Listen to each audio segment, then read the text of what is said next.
Кутмангеч урматтуу туугандар, саламатсыздарбы? Манас Жаңырыгы телерадио компаниясы менен Кыргыз жолу руханий коому биргеликте боз үйдөгү баарлашуу кепке келели деген долбоордун экинчи чыгарылышы. Бүгүн биз кыргыз философиясы жөнүндө сөз кылган турабыз. Алдын айта турган эки ооз сөз. Биз өткөн көрсөтүүбүздө дагы бир топ ушул көрсөтүүнүн, ушул программанын эфирге алып чыгуунун зарылчылыгына кенен токтолгонбуз. Бүгүн да учкай айта кетели. Себеби дегенде бүгүнкү күндө бир эле кыргыз эл эмес, бүтүндөй дүйнө жүзүндө жалпы адамзат кандайдыр бир жол издеп жаткандай.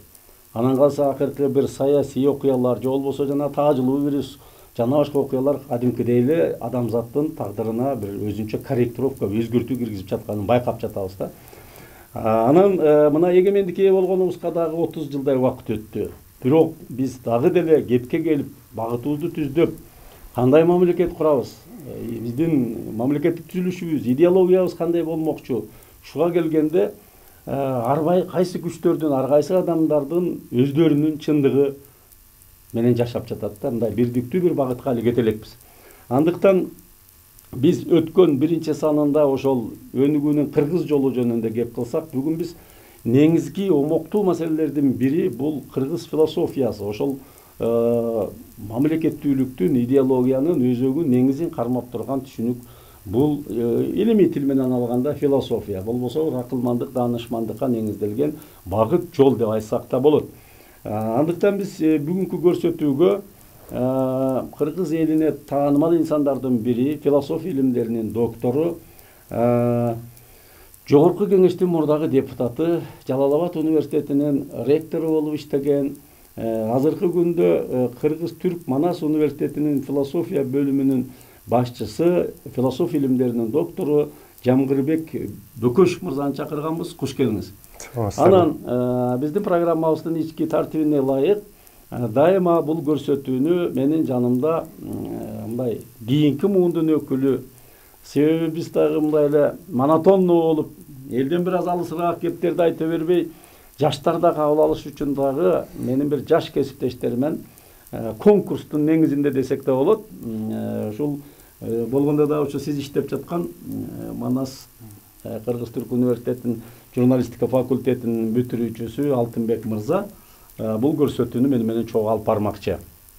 Анда эмесе кеп оролу мындай да, Жамгырбек байке.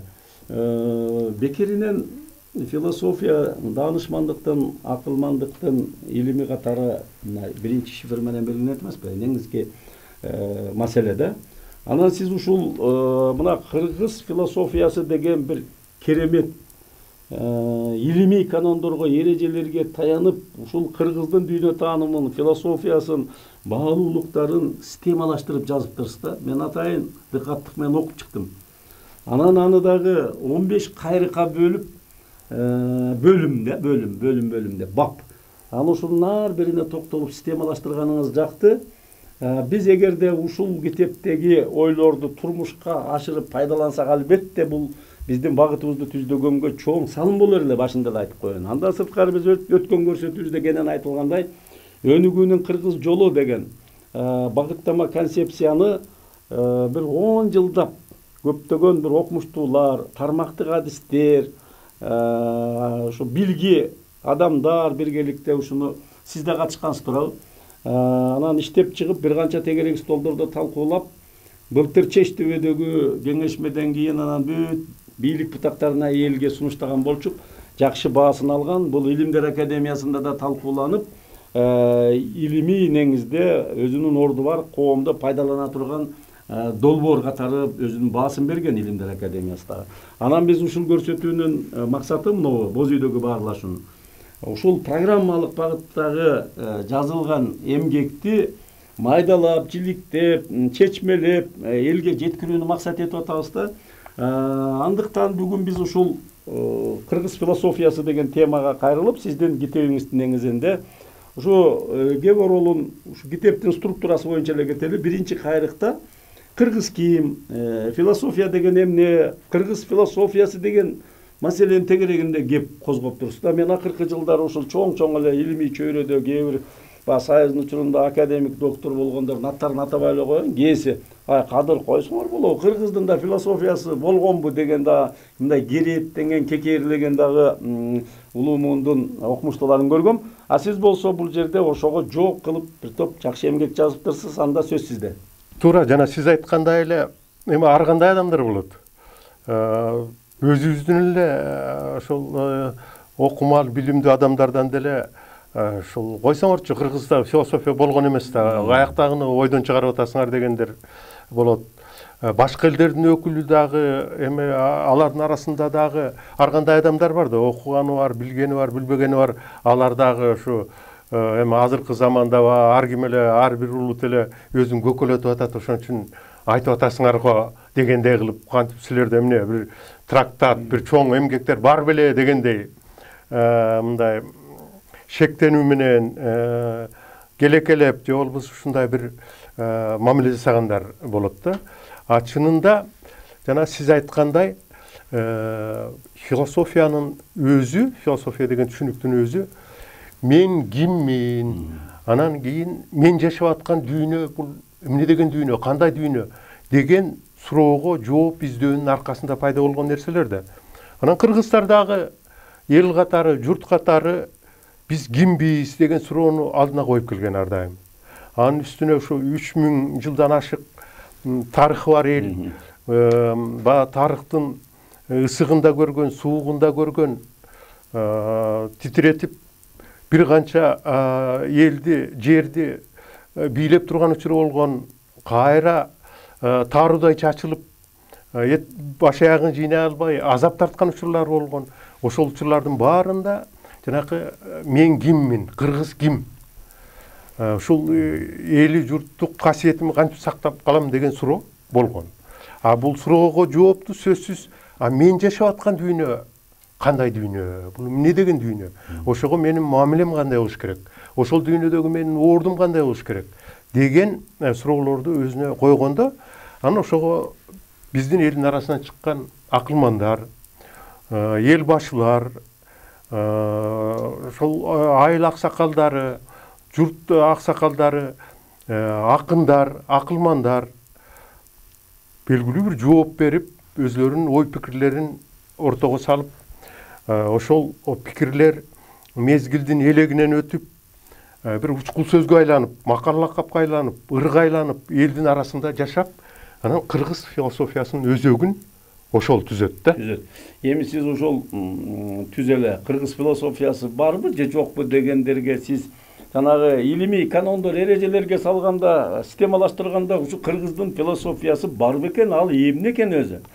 Кыргыз философиясы албетте бар. Аны бир ооз сөз менен айтып жеткириш мүмкүн эмес. Жана кайрыктар боюнча кетебиз, түшүнүктүү болуш үчүн. Мына мисалы үчүн акылмандык, даанышмандык феномен жөнүндө да. Эми бул ар бир өнүккөн элде, ар бир цивилизацияда өзүнүн философиясы болуш керек да. Эгерде өзүнүн философиясы болбосо, анда ал алыс узай албайт. Арышы тар болот. Кичине жылып же жоголот, же токтолуп калат.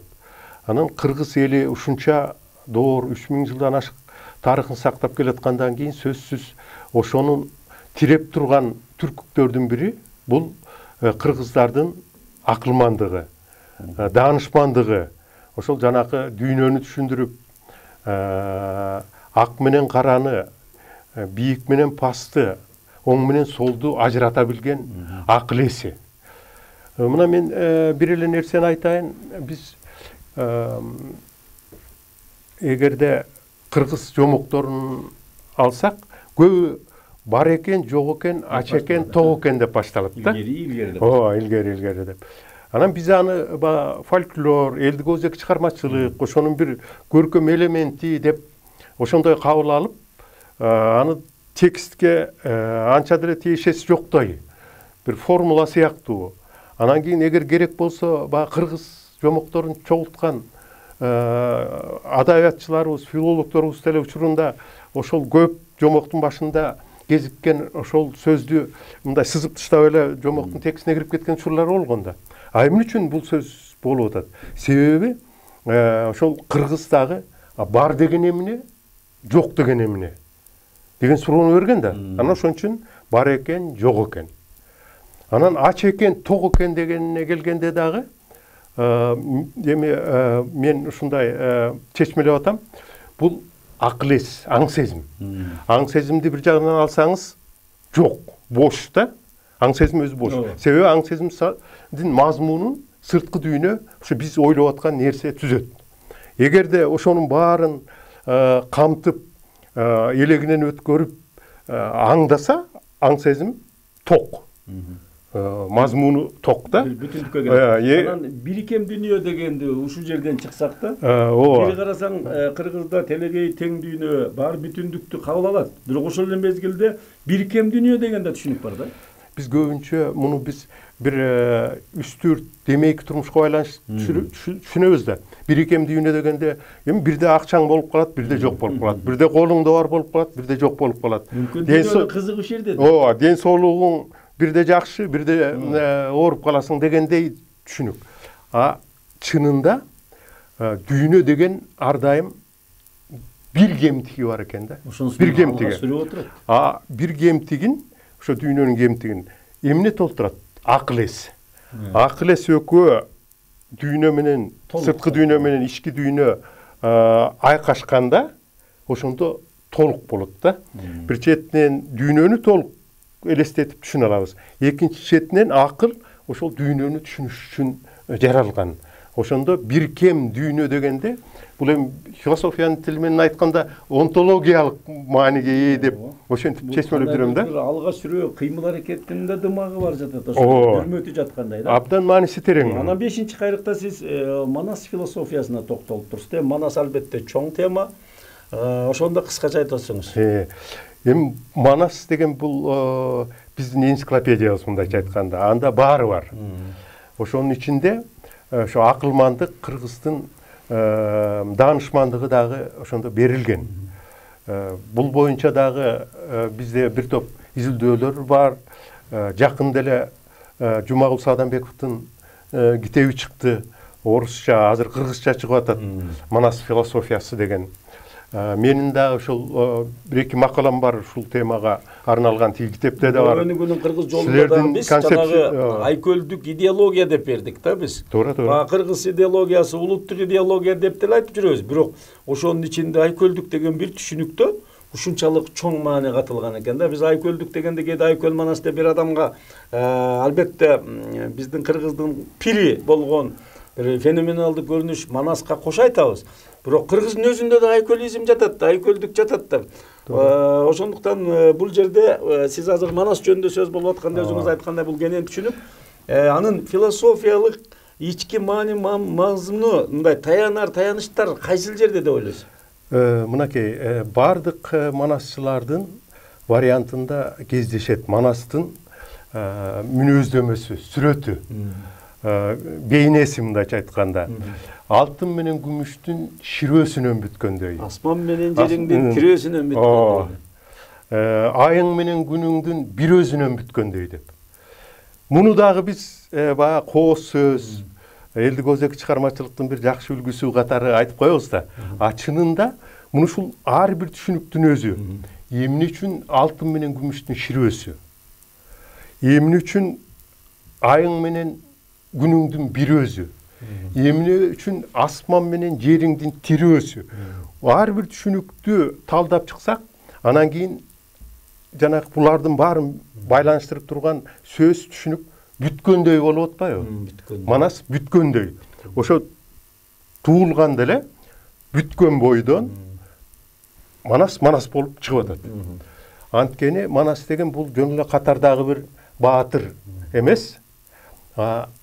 Кыргыз элинин ошол улуттук касиетин көргөзүп, сактап, анан ошого дем берип турган руху.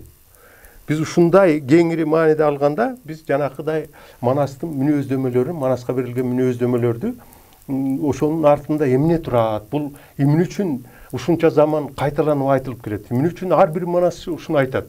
Муну ушуга маани беребиз. Же болбосо, мына өзүңүз жакшы билесиз. Айтып атпайбы? Манас болгону манас атқа қонгону деп. Мында көрдіңіз бе, манас деген сөздің өзі bir 3 маанини билдирип атат. Жок эле дегенде. Şu манас деп bir кишинин аты, экинчиден манас болгону, ошол баланын манас болушу. Үчүнчүдөн манас атка конушу.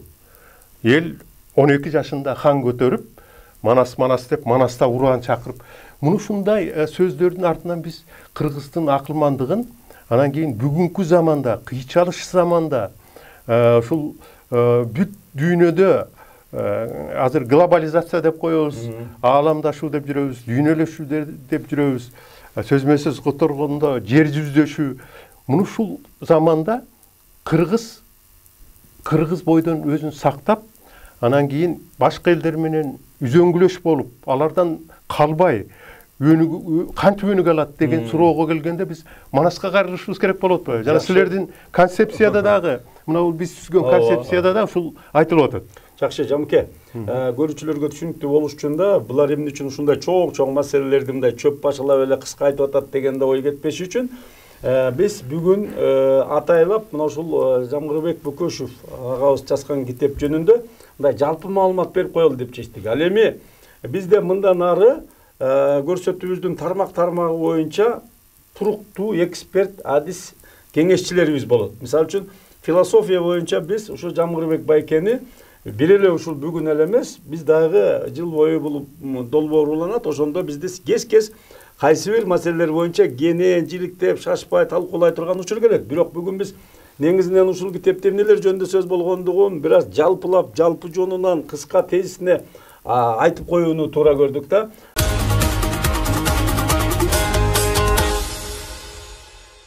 Но 6-кайрык Айтматовго арналган экен, Чыңгыз Айтматовго. Ооба. Биз эми манас деп айтып атканыбыз башканы коюп манасты айт дейт да. Баары манаста. Ошондой бир уруктун туу чокусу бул Айтматовдун өзүнүн сөзү менен айтканда, бул биздин Айтматов. Эми кыргыз негизи жер суубуз деле башка жактан келгендер тамашалап Кудай өзүнүн сүйгөн жерин, дачасын кыргыздарга бериптир деп коет го. Анысыкандай кыргызга дагы ушу Кудай манас менен Айтматовду берген экен да. Башка элдин өкүлдөрү, башка маданияттын өкүлдөрү кыргыз деп сөз кылганда манасты айтсак, Айтматовду айтсак, о деп анан кийин улуу эл турбайсыңарбы деп баа берип жүрбөйбү. Анан Айтматов дагы ошол бир чети кыргыздын акылмандыгын, кыргыз философиясын өзгөчө түшүнгөн, өзгөчө баалаган жазуучу. Экинчи чети ошол кыргыз философиясын дүйнөгө тараткандардын бири болуп атпайбы? Эгерде биз чыгармаларын алсак, чыгармаларында ошол каармандарынын сөзүндө, өзүнүн кеп сөздөрүндө кыргыздын акылмандыгы дүйнөгө тарап атат, мындайча айтканда. Мен ошол китебимде жалпы Айтматовдун философиялык бир ой пикирлерин анча-мынча чечмелеп, анан эң негизги токтолгонум 20-чы кылымдын улуу акылмандарынын бири, батышта философторунун бири. Эгер экини айтсак, ошол кишинин атын айтышыбыз керек. Жок, бирөөнү эле айтчы десе, мен ошол кишинин атын айтмакмын да, бул Мартин Хайдеггер. Анан ошонун идеясы менен Айтматовдун чыгармаларындагы өзөктүү, уңгулуу түшүнүктөрдү алып салыштырып изилдедим да. Жанакы манаста дагы болуп атпайбы? Жериң менен көгүңдүн тирөөсүнөн бүткөндөй деп. Айтматовдун романдарында дагы өзгөчө жана бүтпөй калган кайрылып куштар келгиче деген эми аңгеме деп азыр ошондой түрүндө калды. Бул бир эпопеянын башталышы болгон да. Ошондо дагы ушул категориялар, башкача айтканда, дүйнөнү жер менен асман, көк, анан адам менен Кудай. Ушул төртөөнүн момундай кесилишкен жери аркылуу биз дүйнөнү көрөбүз, түшүнөбүз дейт да Хайдеггер. Айтматовдо да бүт ошолор дээрлик мындай үндөш ойлору, идеялары бар да, ошолорду салыштырып чыктым. Эми бул жөнүндө да өзүнчө берүү өткөрсөк болот, айтматовдун философиясы жөнүндө. Алтынбек мырзандай угатасың да азыр, туурабы? Ушу кыргыз философиясынын мындай ой кырынан кеп кылып атат да, ушуну мектепте, кийин окуу жайда, деги эле турмушта, мындай карасаң баягы өзүбүздүн эле жашоо турмушубуздагы эле баалуулуктар жөнүндө кеп кылып жаткандай, бирок ал биздин жалпы билим берүү тармактарында сен мисалы үчүн өзүң окуп жүрөсүңбү ушуну? Ушундай суроо да. Мектепте, жогорку окуу жайда окудуңбу ушу кыргыз философиясы жөнүндө? Өзү бизде бул окуу программаларда бул ушундай бир деңгээлде жалпы билим берүү тармагында окутулабы жокпу? Мына экөөңүздөргө суроо да. Жок, негизи мындай кыргыз философиясы деп атайын белгилеп атын айтып окуган жерим жок. Анан бирок жанагы чыгармалардан же манастан ушундай эле биздин чыгармаларыбыздан эле адабияттардан эле карап мындай таанышмын. Бирок кыргыз философиясы керек ушу айтылып аткан ойлор. Укпаптырмын негизи. Керек аябай. Бул айтылып аткан сөздү. Айым үчүн анда бизде ушул окуу жайларда ушундай эле ат менен кыргыз философиясы деген предметти киргизсе болбойт. Болот, эми бизде жалпы философия курсу бар да, сабагы.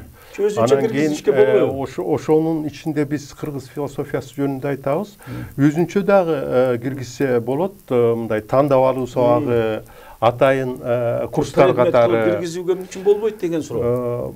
Болушу мүмкүн, бирок анын алдында биз жалпы дүйнөлүк акылмандыкты дагы билишибиз керек да. Дүйнөлүк философияны ошо менен кошо эле окутулса деп атам.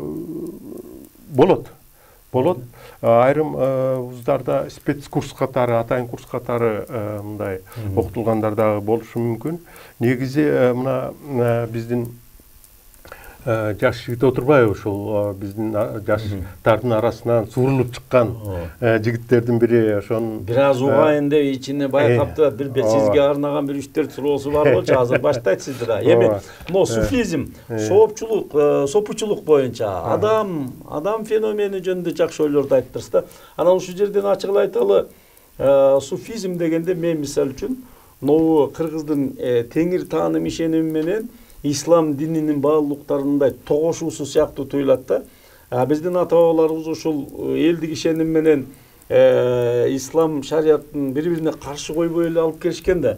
Акыркы мезгилде эмне эле ушулар карама каршылыкты күчөтүп атабыз, Мен ушул сурооңузга байланыштуу бир нерсени айтайын деп атам да. Мына азыр баарыбыз таажы вирус деп ошонун апатын, ошонун кесепетин тартып атабыз.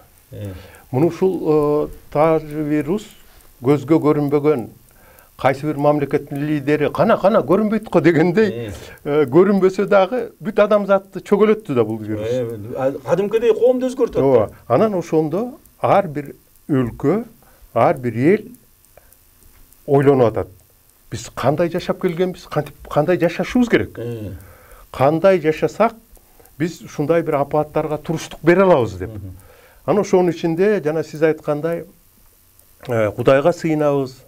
Сиз айткандай бир элдик, улуттук бир баалуу, кымбат зат нерселерге кайрылабыз. Ансыз баягы шамал учурган камгактай болуп кете беришибиз мүмкүн. Ансыз момундай апааттардын учурунда баш аягыбызды таппай дүрбөлөң болуп калышыбыз мүмкүн.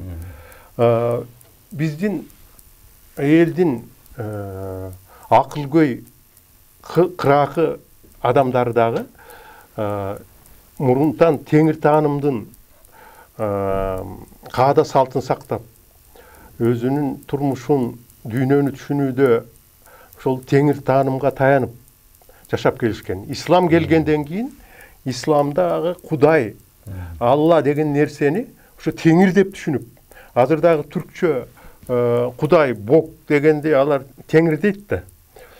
Бизде дагы анан ошол теңир катары эле эч кандай каршылыгы жок.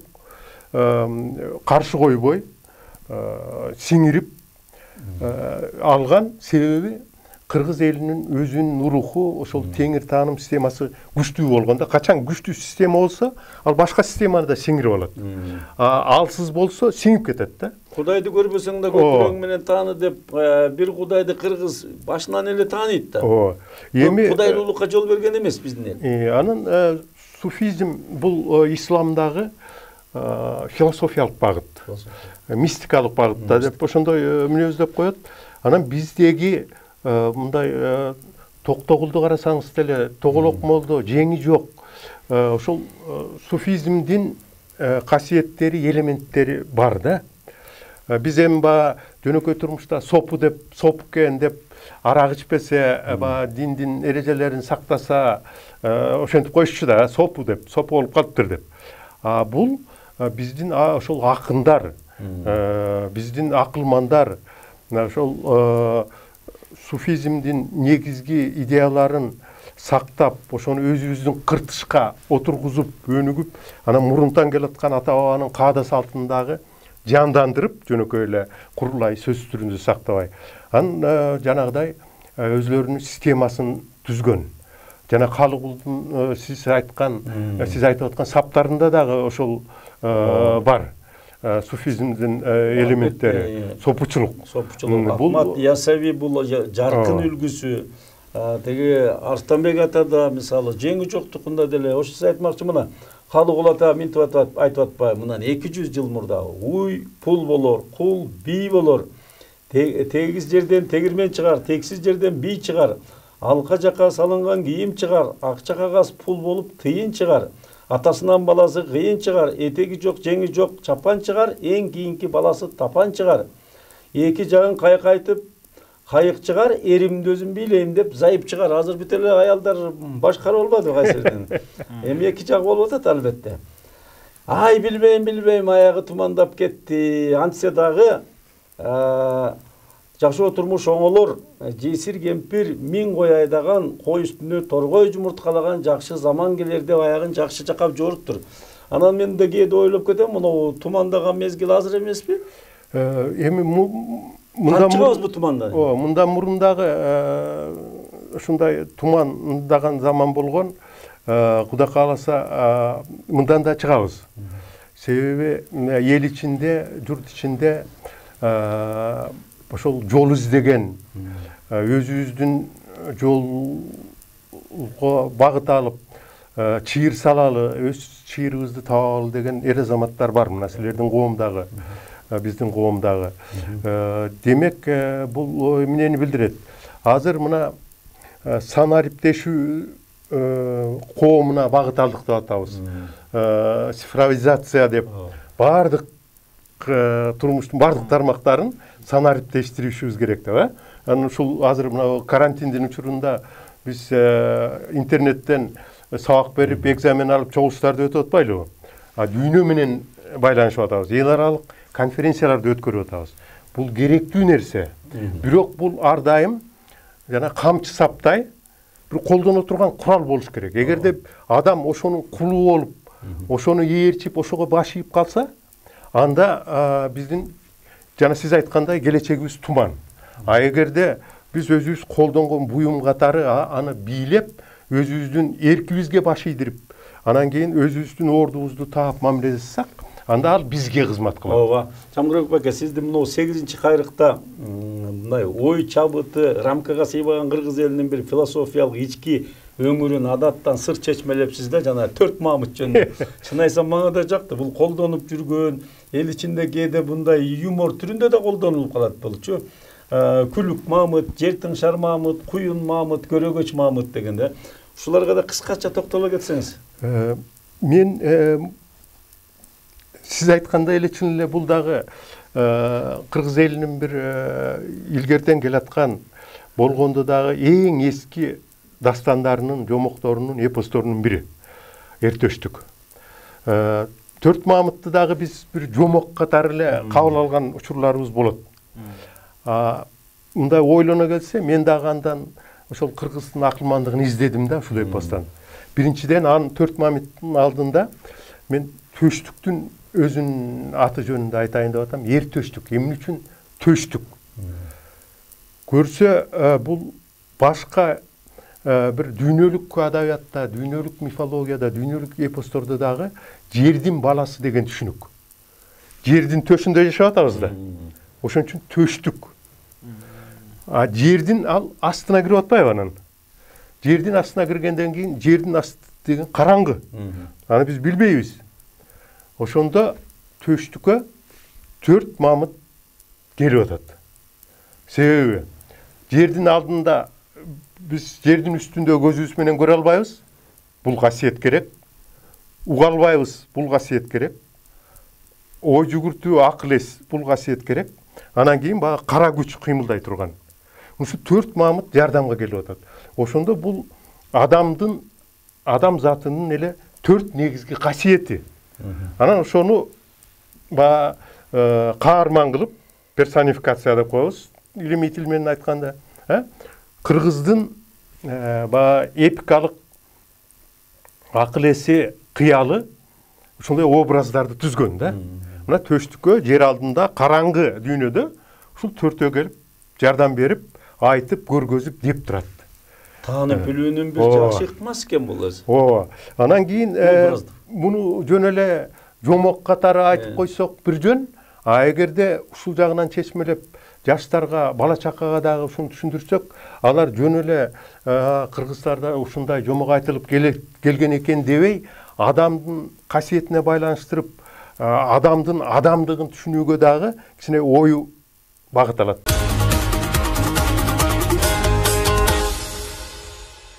Салттуу билим жөнүндө аябай баштан аягында кеп кылып турсуз да. Ушул жөнүндө айтсаңыз да, салттуу билим бул эмне? Салттуу билим бул биз салт, традиция деп коебуз. Бул баарыбыз деле түшүнгөн, билген маани сыяктуу. Бирок дүйнөлүк масштабта бул Бириккен Улуттар Уюмунун масштабында 90-жылдардан баштап колго алынган бир өзгөчө долбоор. Анткени биз илим тарап, илим үстөмдүк кылгандан кийин илим техника, анан жерде эл журттун, ар кайсы элдин өзүнүн салты бар да. Ошого тиешелүү билими бар. Мисалы үчүн кыргыздардын курутту кантип жасайт, кымызды кантип ачытат, 5 бармакты кантип жасайт, агынилик мамилелер кандай, жана башка толуп аткан. Ушуга байланыштуу мындай бир ой түшүнүктөр, билимдер бар. Салттуу билимдер менен фундаменталдык билимдердин кайсы критерийлер менен айырмалайбыз? Жана айырмасы кандай? Ачыктап өтсөңөр жалпак тил менен бизге. Негизи илимдин өзү дагы илимге чейинки билимден чыккан да. Ошого таянып, мына илимдин тарыхчылары, илимпоздордун өзлөрү ошо мурунку көз караштарга кайрылышат. Мезгил сыноосунан өтүп иреттелип жүрүп отуруп, Жана сиз кеп кылып калбадыңызбы? Мен дагы биринчи кандидаттык диссертациям баарлашуу, катнашуу, коммуникация темасында болчу. Экинчи докторлук диссертациямы ушул таанып билүүнүн башаты, өлгөсү, ошолор жөнүндө жаздым да. Ошондо дагы мен ушу салттуу билимдерге кайрылып, муну эми практикалык билим деп коебуз, эмпирикалык билим деп коебуз. Албетте илим керек, теория керек. Бирок ошонун тамыры практикада жатат да. Анда мурунку элдин тажрыйбасында жатат. Жана сиз сурап атпайсызбы, фундаменталдык билимдер, анан салттуу билимдер деп. Илимдин өзү салт жаратат да. Мисалы үчүн илимде мектептер бар да. Баланчанын мектеби, Түкүнчөнүн мектеби деген, же болбосо мисалы үчүн теге квант физикасын алсак, Бордун мектеби, Нильс Бордун мектеби деп. Ошо мектеп дегендин өзү да демек бир салт да, ошол илим изилдөөнүн салты, илимди ишке ашыруунун бир өзүнчө бир жолу. Ошол сыяктуу элдин арасында дагы ошол салтка айланып калган, салт болуп калган бир ой түшүнүктөр бар. Ошол улуудан кичүүгө өткөн, атадан балага өткөн, өзгөчө мына өнөр жагында жигитке жетимиш өнөр аздык кылат деп коет да. Мисалы үчүн сайыпкерлик, же мергенчилик. Атадан балага калып ошонун баарын үйрөткөн да. Алардын баарын мындай бир китеп кылып, рецепт кылып жазган эмес. Бирок жандуу турмушта ошол устаттан шакиртке, атадан балага келип, анан салттуу билимдин катмарын ошолор уюткан да, ошолордон түзүлөт. Кыргыздын салттуу билими баардык жагынан алсаңар абдан бай. Элибиз кайрадан өзүнүн башатына, тамырына кайтканын байкап атабыз да. Мына ушу Алтынбекте да ушу тандоодо табиятын карап, маектешип отуруп, жанагы кыргыздын чүйкөлөрүнө, улуттук оюна, улуттук тамак ашына, улуттук философиясына өзүнүн деңгээлинде кызыгып жүргөн жигиттерден экен да. Ошон үчүн баягы суроонун төркүнү ошол жөнүндө болот. Салттуу билимдердичи биз таанытуу максатында билим берүүгө кошсок болобу, кандай? Кошуп атабыз. Стандартка кошууга болот. Биз атайын долбоор менен Кыргыз агрардык университетинде борбор бар, ошол аркылуу окуу программасын иштеп чыктык. Окуу мугалимдер үчүн окуу китебин даярдадык. Кыргыз элинин салттуу билимдеринин негиздери деген хрестоматия чыгардык. Азыр ошол илимий изилдөөлөрдүн жыйынтыгы 3 тилде: орусча, кыргызча, англисче болуп чыккан жатат. Окуу предмети катары деле келсе болот. Болот. Япондордо турмушка үйрөтүү деген сабак бар экен кадимдеги эле. Ошол сыяктуу эле да, туурабы? Эми биз кээде мындай бир билимдүү адамды көптү билсе эле ушул акылдуу деп коебуз. Акыл жакшы жашоо үчүн керек да. Туура, бир инженер өзүнүн ишин жакшы билсин. Компьютер боюнча адис ал өзүнүн ишин жакшы билсин. Бирок мындай күндөлүк турмушта элдин өкүлү катары, улуттун өкүлү катары биз ошол акылдуу жашоого үйрөнүшүбүз керек. Ал үчүн жанагыдай жалаң эле карандай илимий билимге таянбай, салтка дагы, элдин акылына дагы, каадасына дагы, үрп адатына дагы кайрылып, ата бабанын жолу кандай эле деп кылчактап анан алдыга басышыбыз керек. Кантсе дагы ушу 40 мүнөттүн ичинде ушу сиздин Кыргыз философиясы деген китебиңизди тезисине болсо да аянат чыгал десек убактыбыз жеткен жок. Себеби өтө чоң, омоктуу маселеде, туурабы? Албетте жана башында айткандай биз ар бир темага өзүнчө кайрылабыз. Биз негизинен ушул сиз жазып калтырган эмгектин духун бере алдык. Сизге чоң рахмат көрсөтүүнүн алдында бир суроо да. Могу долбоордун аты өзү боз үйдөгү баарлар ушу кепке келели деп аталат да. Биз бүгүнкү күндө ар бир кыргыз көп нерсени, муну айтылып аткан нерселер канында бар, билет. Бирок 40-30 жыл ичинде баягы ачык либералдык демократиялык коом түзөбүз деп бизден сурабай эле Аскар Акаевичтин учурунда сырттан таң уланды, ошонун боюнча азыр деле ошо боюнча эле кетип атабыз да. Анан биз өзүбүздүн жолубузга кайтып, өзүбүздүн баалуулуктардын негизинде жашап, максат багысыбыз, кызыкчылыктарыбыз бир жакын болгондо, анан кийин бир үйгүгө кепке келүүгө бир кичине болсо дагы мындай шоола чачылат экен да. Могу сиз айтып аткан маселелер ушу китепте эле кала бербей, кантип биз турмушка чыксак болот ушуну? Биз кантип кепке келебиз деген маселе. Ошо силердин долбоордун бир өзгөчө касиети жана максатты туура белгилегенде да, кепке келели чын эле. Ар ким ар кайсы жакка тарта берсек, анда баягы бөлүнүптүр кыргыз деп бөлөк элге кеп кетет деп манаста айтылгандай, бөлүнүп жарылып, тирешип, атаандашып. Мына өзгөчө шайлоо учурунда ушундай бөлүнөбүз да, анан партиялар дагы ар кимисин өзүнүн тартат. Ар бир саясатчы өзүн көргөзүп калсам дейт. Ар түрдүү күчтөр өзүнүн таасирин бергенге аракет кылат. Ал эми баарлашып кепке келели деген бул жакшы чакырык.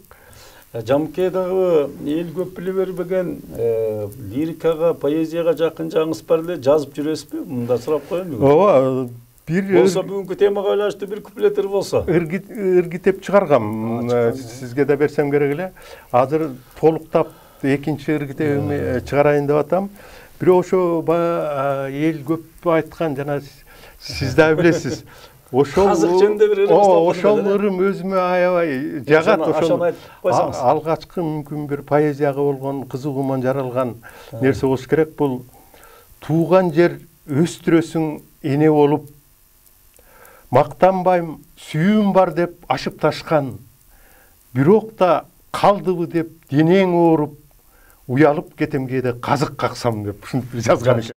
Эми урматтуу туугандар, биринчиден бул кыргыз философиясы жөнүндө бир эле көрсөтүүдө баардык маселе жөнүндө кеп кылуу мүмкүн эмес. Бүгүн биз атайын ошол тезисине болсо да жалпылап киришүү иретинде айтылды. Мындан ары жана айтылгандай биздин көрсөтүүнүн табияты, тартиби, ички тартиби ушундай болот. мындай тармак боюнча бир канча бизден эксперт кеңешчилер, адистерди чакырып турмакчыбыз. Ушул философия багытында сизди дагы бир канча ирет чакырабыз. Шуну алдын ала айтып коеюн. Себеби дегенде бүгүн мынакей сиздин аңгемеңизден улам көпчүлүк ойлонуп калды болуш керек.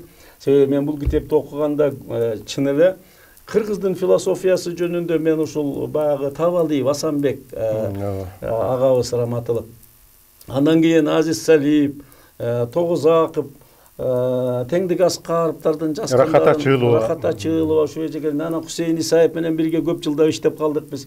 Ушу кишилердин эмгеги менен тааныш элем да. Анан ушу сиздин китепти окуп чыккандан кийин ушу кыргыз философиясын кандайдыр бир илимий канонго салып, эрежелердин негизинде системалаштырганыңызга чын эле ыраазы болдум. Бул элдик байлыкка айланып калды, Кудай кааласа. Анан урматтуу телекөрүүчүлөр, биз алгачкы сандарды ушинтип алдын ала запись жасап, монтаждап, анан кийин эфирге чыгарууну туура көрдүк. Жакынкы күндөрдөн баштап ушул Манас Жаңырыгы телерадио компаниясы менен соц тармактар аркылуу бир эле мезгилде түз эфирден бере баштайбыз. Албетте ушул жерде айтылып аткан ушул программа мына боз үйдөгү баарлашуу кепке келели деген долбоор бул кайсы бир деңгээлде жалпы улуттук мамлекеттик жүктү көтөрүп, азыркы мына жол издеп жатканда жалпы элдик трибунага айланса, мисалы үчүн элден алып элге берип атабыз биз. Мындайча айтканда курук нотация окуу болуп аткан жок. Мунун баардыгы эле сиз да элден топтодуңуз, туурабы? Туура. Болгону системага салдыңыз дегендей да. Андыктан ушул көрсөтүүдө дагы биз эл менен тыкыз иштесек, элдик трибунага айландырсак, ушул жердеги ой пикирлер турмушка ишке ашырууга бир көрсөтмө сыяктуу кандайдыр бир баягы бийлик элдин ортосунда кандайдыр бир жакшы байланышта болбой атпайбы? Ошондой үзүлгөндү улагып дегендей чачылганды жыйнап эл менен бирге ушул бир маанилүү иш жасасак, биргеликте жасасак дегенден улам ушул долбоорду, ушул программаны эфирге алып чыгып отурабыз. Бүгүн болсо ушул Жамгырбек Бөкөшов агайга ушул чыгармачылык топтун атынан ыраазылык билдиребиз. Эми сизди элдин баары тааныйт, ошентсе да айта кетели. Жамгырбек Бөкөшев философия илимдеринин доктору, жогорку кеңештин мурдагы депутаты, Жалал-Абад мамлекеттик университетинин ректору болуп иштеген, ушул күндөрү Кыргыз Түрк Манас университетинин философия бөлүмүнүн башчысы болуп иштеп жатат. Бүгүн келип аябай мазмундуу өзүнүн оюн бөлүшкөндүгү үчүн көрүүчүлөрдүн жана биздин атыбыздан ыраазылык билдирели дагы. Бүгүнкү көрсөтүүбүздү соңуна чыгалы. Саламатта болуңуздар. Эмки көрсөтүүлөрдө биз идеология, анан боз үйдүн философиясы жөнүндө сөзүбүздү улантмакчыбыз. Көрсөтүүбүз ушул Манас Жаңырыгы телерадио компаниясы аркылуу 3 жана 6 күндөрү саат 9-дан баштап көрсөңүздөр болот. 40 мүнөт эфирде болобуз. Рахмат сиздерге, бар болуңуздар.